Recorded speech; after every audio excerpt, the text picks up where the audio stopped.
சேலத்தில் நீர்த்தேக்க தொட்டியில் குட்டி நாய் இறந்து கிடந்த சம்பவம் குறித்து போலீசார் விசாரணை மேற்கொண்டு வருகின்றனர். சேலம் மாவட்டம் தாரமங்கலத்தை அடுத்துள்ளது துட்டம்பட்டி ஊராட்சிக்குட்பட்ட பகுதியில் ஆட்டையான் வளவு கிராமம் உள்ளது.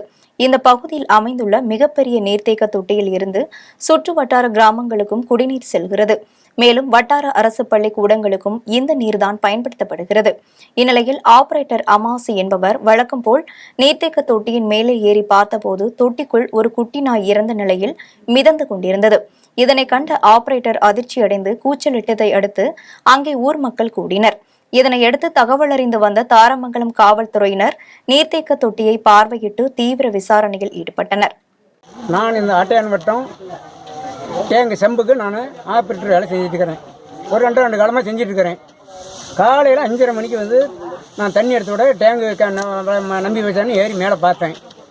பார்க்கும்போது நாய் மிதந்துக்கிட்டு இருந்துச்சு. மூடி நீக்கிவிட்டு பார்க்கும்போது என் நாயை எடுத்து எஞ்சிட்டேன். இது நீங்கள் இது வந்து இது யாரும் நாயெல்லாம் தானாக மேலே ஏறி விழுவுறதுக்கு வாய்ப்பு இல்லை.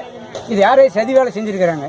இந்த சதியை கண்டுபிடிச்சி நீங்கள் தான் பஞ்சாயத்துக்காரரும் காவல்துறையும் இதை கொஞ்சம் ஒரு நடவடிக்கை எடுத்து இதை கண்டுபிடிச்சி கொடுக்குற மாதிரி தாழ்ந்த பணியோடும் அன்போடு கேட்டுக்கொள்கிறேன்.